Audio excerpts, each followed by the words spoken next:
We're making a daily planner, so let me show you how to make a progress bar. Click on Form and find the checkbox button. Add the checkbox to your boxes in your progress bar.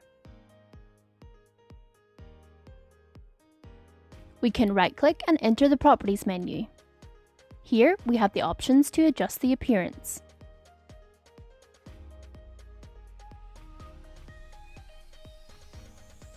And we can also change the check style. Now we've created a checkbox, we can create multiples of these using Create Multiple Copies of Fields. You can input the settings depending on your document and press OK. Now you have really easily made multiple checkboxes.